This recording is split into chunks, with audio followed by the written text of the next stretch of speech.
Everybody, welcome back to Kick It in the Second Half. KISH YZ. I'm here to cover a couple of the game twos, or all the game twos that happened today on Tuesday. Fortunately, I was off from work, so I was able to watch two out of the three games, just because the last two games were on TV at the same time, basically, just like a 30-minute gap. So I didn't watch one of those games. But just to start this out, shout out to Jordan Clarkson, who yesterday picked up the Sixth Man of the Year award. Congratulations there. And shout out to Julius Randle, who picked up the Most Improved Player award today. And that's just a big achievement for him. I did watch a little clip on that when he accepted his award. And he was talking to the guys in the studio for TNT. And he was just pretty much saying that, it's an honor for him to have that award. But he's also just inspired just to be driven in the summer and just to keep pushing and kind of pushing himself to be at that level where he's challenged himself to see if he can win it a second year, twice in a row.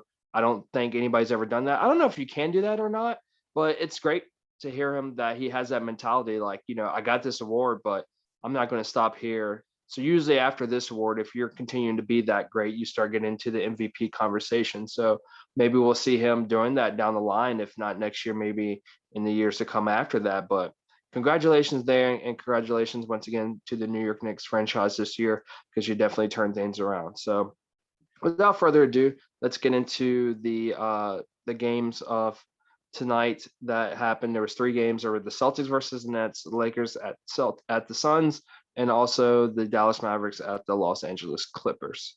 By the way, if you like this video, give us a thumbs up. If you're tuning into our channel and you've been here before or just new and you like what you see, go ahead and give us a subscribe, please, if you don't mind. And you can also catch our podcast on like Spotify, Anchor.fm, and other places as well under KISH YZ. But yeah, let's get into the Clippers. Sorry, not the Clippers, the Celtics versus Nets. I watched, the bulk of that game, I guess you could say, because I wasn't too primarily focused on everything that was happening. I was trying not to fall asleep during that game like I did the Heat Bucks game yesterday, because that game was just a big blowout. And this pretty much was going down the same road. It started out with the Nets just pretty much pulling away, and then unfortunately during that game, Jason Tatum got his eye poked by Kevin Durant on a play, and they set him out the rest of the game. But at that point, it was no point in trying to bring him back anyway. So we'll see if he comes back for Game 3, which would be held in Boston, Celtics home game there. But I mean, at this point, I mean the Celtics are just on the bad end of what's coming from the Nets, because the Nets are just rolling right now. And I'm actually impressed by what the Nets did today, and that was they got the other players involved as far as outside of the big three. The main guy obviously being Joe Harris, who contributed big in the first half. He was the Bryn Forbes of tonight's game against the Boston Celtics versus the Brooklyn Nets, or just the whole slate in general. But I have another guy I want to mention later on in another game. But yeah, Joe Harris, shout out to him. And shout out to UV fans, shout out to Hugh. But yeah, Joe Harris definitely showed up for the game, and he was just on fire early, and they were finding him. And even Blake Griffin was making a play for Joe Harris. They had like a little fast break or like a transition game going on there, where Blake Griffin came down and he did like a back scoop shovel pass to Joe Harris, pulled up for another three. So he was definitely on fire, and it's good to see that, because you need to get those reps in that gelling point. So when you come down to another series that's tougher, let's say for example round 2, if they're going to go against the Milwaukee Bucks, they're going to actually need to have that chemistry already set in place, so where it's second nature and it's no thinking about this, thinking about that. So yeah, I like what I saw there from what I did watch. Like I said, I watched most of that game, but it wasn't anything that was definitely competitive there. So they did what they had to do, and that's what you need to do if you have that mentality. When you're that good, you just need to keep going, keep pushing it, and get this series over with as fast as you can. If you're the Boston Celtics, like I said, once again, it'd be nice if you could pull off a win. Jason Tatum can drop 40 or 50 sometime during the series, but with that eye poke, who knows what's going to happen in the next game, if that's going to affect him at all, or if they're going to limit his minutes, or hopefully he's playing next game, because who knows what the Celtics will look like even if he's not on the court. I guess kind of like they did in the second half, which probably doesn't matter from the first half to the second half, but just saying, hopefully he gets well soon. But another note on that, Kevin Durant, he didn't seem to have any problems with this shoulder as far as taking that hard fall that he did in the game prior to this one, where he kind of hit the wood pretty hard and bounced back up.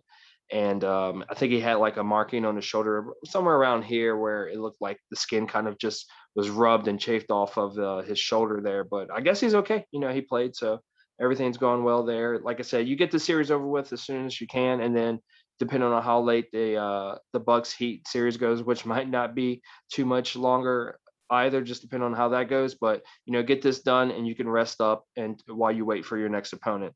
So moving on from that, let's go into the Lakers versus the Suns. That was a game that started out intense, and it was intense during the whole game. So I'm glad I was able to watch that game from start to finish. I think I actually missed just maybe the first tip off or something like that, just something very minor. I was actually watching it pretty much right after that.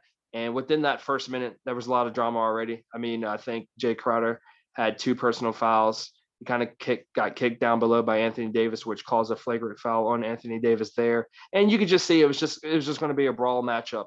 Like, it was just going to be intense because the Phoenix Suns, they were riding that momentum from the previous game, and the Los Angeles Lakers had a chip on their shoulder. They're defending champs, and they knew that they can't keep playing the way they did in game one, because you're not going to get any different results. That'll just be idiocracy there. So they had to definitely show and prove that they were a better team and that they are still defending champs. So, and that's how it started out. So it had a great story behind it already, and it lived up to the hype. Unfortunately, there we saw Chris Paul with his shoulder injury that he suffered from the previous game, game one, that he in this game was, trying to put on a performance, and he did very well in the first half as far as trying to contribute. But the commentators were noticing how he was like favoring that side. I think it was his right shoulder over the left shoulder, if I got that right. But yeah, it just wound up costing him minutes down in the second half, because I think they said he only played about 9 minutes in that second half. So, they definitely could have used him. And unfortunately, this is basically the story of his career outside of maybe last season when he played for the OKC Thunder, because when he played for the Clippers, it was always some type of injury between him and Blake Griffin. And when he played for the Rockets and they went to the Western Conference Finals against the Golden State Warriors, they were actually up in that matchup series, and he sustained an injury. And James Harden couldn't pull it off. He lost 2 games in a row. And then now this is going to be a big blow if CP3 can't come back, or even if he just misses 1 game, because, in all honesty, with the Lakers trying to get momentum and footing, CP3 could have been more involved in this game, and the Phoenix Suns still could have came out with a secondary win, which would be much needed, because you need to keep home court advantage. But now they've lost that, and it's going to be up to Devin Booker to keep leading. But without that playoff experience that CP3 brings on the court, it's going to be a little bit different. But shout out to Cameron Payne, because Cameron Payne did step up. He's a backup point guard, and even when Chris Paul was in there a little bit, he had some ball handling duties. And then obviously when Chris Paul was out, he was basically the primary playmaker, and they were feeding Ayton all around. And shout out to him, because he had an excellent field goal percentage. He did what he needed to do, which is great. But AD definitely stepped up to the challenge, and he performed a lot better than he did in game one. And that's what ultimately, swayed towards the Lakers as far as, how they gained some control in the game and pulled away a little bit, was his high level of play definitely compared to the first game. It was a totally different player out there on the court. But, at one point when AD was just, kind of out there on the court, and, he was getting some like fast breaks, some transition points, and you could just tell that early on that he was just really locked in. Like I said, he got that flagrant foul early on, but you could see where he was just wanting to drive, get in the paint more. And then early in the second half, it looked like he was starting to do some of those jump shot things again, where he's kind of fadeaway jumpers, and that kind of like lost some rhythm there. And then LeBron kind of reeled it back in, and got them going again, along with some hustle plays by their bench. But yeah, I mean, it was just a tough game, because Phoenix, man, Cameron Payne was definitely on fire, and Ayton couldn't basically miss anything. And they had it going, with Jay Crowder getting those early fouls, that definitely affected them, as well as the CP3 thing. But at the end of the game there, AD said that he didn't need LeBron, when the commentator was asking him about, what was the mentality going into the game, and how much did you talk to LeBron basically before the game? And he's like, me and LeBron didn't talk at all today. He said we didn't communicate with each other until we arrived basically at the arena. And he said, yeah, I used to be like that last year when LeBron would push me and motivate me, to come out, be better, be more aggressive. He said, I don't need LeBron to do that now this year. He said, I know what I need to do, and I take it upon myself with the responsibility to play at a higher level and perform well. And he said that's basically what happened after the first game when they took that loss. I think they said he stayed at the gym for an hour after everybody basically left the arena, and there was a fifth bus that had to wait for AD because he was just trying to get the reps and get the shots in. And they said even when he went through practice the next day, he didn't crack a smile, didn't joke around or anything. He was just straight seriousness. And yeah, that definitely carried over into this game because he had that chip on his shoulder, and he performed big. And just another shout out to the Los Angeles Lakers as far as what they did differently with this game. I didn't see game one, but with this one, I noticed that Drummond definitely performed well. He had a double-double by halftime, and Marc Gasol was in the rotation. So what I had mentioned in the video, kind of like the prediction video of how this series I thought was going to go, I talked about an X factor for the Lakers being the rotation of the big. So, they got Marc Gasol involved, and with that championship experience, you could see that those little bit of things that he did on the court definitely helped to keep the Lakers in the game. He did make a couple of shots. He had a nice three that was open. He might have had two threes. I can't remember specifically offhand like that, but yeah, he definitely performed well, and they needed him in when they needed him in, especially when they took Drummond out and he was the 5-man while AD played the 4. And on that note, as far as the rotation of bigs, they did not play Montrezl Harrell this game. So he sat out on this game, I guess, just because of the coach's decision, and ultimately a factor in the win. So looking forward, I'm sure they're going to try to keep Marc Gasol out there and put him back in rotation for this series at the least, and going forward, we'll see if Montrezl needs to be inserted in. But like I said, if CP3 is out, then if the Lakers just repeat what they're doing, going back home to the Staples Center with home court advantage and the fans being back in the arena at some type of capacity, that it's going to work in their favor. But it's just still going to be a chippy series because they have to, not look at the Phoenix Suns like they were the Phoenix Suns last year. They have to look at them for what they are this year, which is a top seeded team in the West. They're number 2 in the regular season for a reason. So definitely pay attention there. And then, yeah, just speaking of Montrezl Harrell, he didn't have to play to get a win. And that relates me to the Mavs Clippers game because Montrezl Harrell was a former Clipper, and Hugh and I had a laugh about this when we were texting each other after the Lakers game, and he was telling me about the Clippers Mavs game, and he was like, we're just basically agreeing like this team it's a joke. Even though Kawhi and PG put up good numbers, it's just like they don't have enough still. Like, I don't know what it is specifically. I would have to say it's still a communication thing for me. Like, obviously Kawhi Leonard and Paul George can perform at a high level. Kawhi had an excellent game when you look at the stat sheet, but there's something there that's missing, that you need the communication. There's some type of breakdown that you're not changing what you did from game 1 into game 2 as far as defending the main guy, which is Luka. Like, for comparing this to the Lakers game, yeah, what CP3 was missing. So like I said, CP3 could have easily helped them to win for the Phoenix Suns, but they did what they had to do against Devin Booker because he was a huge contributor in scoring for the Phoenix Suns in game 1. So if you have to double, you have to double. But for the Clippers, I don't know what happened there. Like I said, I didn't get to watch the game, but I mean, Luka had a nice stat line. So it's not just all offense there. And I'm getting the feeling like that's what they depend on. It's just their offense. And Kawhi and PG are like one of the tops in the league as far as two-way players. Like, they have that lockdown D. Something is going on there that is not working out. And being down 0-2 going into Dallas for the next 2 games, if this works out in Dallas's favor, obviously they could sweep here. And it's just a shame that the Clippers are this bad in the playoffs. It's like I said, you can look at it on paper, but a win is a win and a loss is a loss. And how do you go from being talked about so much at the beginning of when they put this team together, and then last year getting bounced out early, to this year possibly getting swept in the first round? Like, this looks terrible. And if this were the case, even if it's not the case that they get swept, if they just lose the series in general, it's over for the Clippers as far as what they have here. They need to look forward to the future and move on. Hopefully, they didn't liquidate too much of their assets going forward.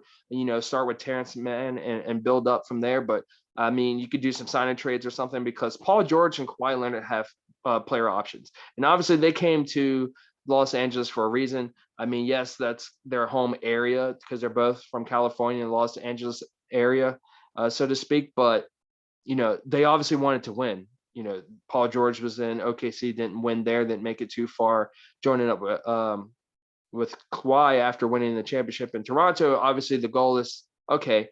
We need to win chips here, and we could do it together with the pieces that they already had because they had a great team. But then you lost Lou Williams because you traded him away. Montrezl Harrell walked away, and you got Rondo. If I'm Rondo, I'm kind of pissed at this because it's like I came here and I'm trying to help out, and I'm basically going to get bounced in the first round. You'd be better off staying with the Hawks. You've been better off just going back to the Lakers. But it's terrible. Like I'd be kind of pissed. So I don't know if they could turn things around. Like Hugh said, maybe Luka might have an off night at some point, and the Clippers could take advantage. But like I told him, I said, well, if the Mavericks with Luka Doncic has an off night, who's to say that the Clippers won't have an off night? Because Kawhi had a great game. If you look at the stats, Paul George didn't have that bad of a game. What if one of those guys have an off night again, or both of them have an off night and down the stretch? Like Luka's pretty much getting what he wants. So are the Clippers that bad, or is Luka that good? I mean, I know Luka's on the rise, and he's a player to definitely watch out for. But I mean, it's the Clippers, and you have all this motivation. You should have this motivation from the chip on your shoulder, from being talked about as one of the championship caliber teams to like, okay, you fell on your face. I don't think you're going to do that again. And man, if you're not doing it in worse fashion, this is just unpredictable.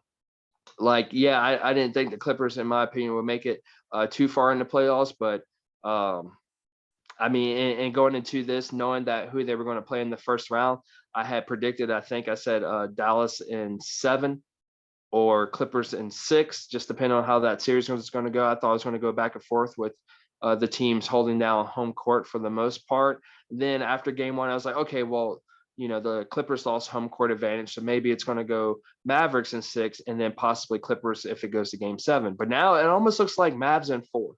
5 worst case scenario. So it's like the Mavs pretty much wrap this up.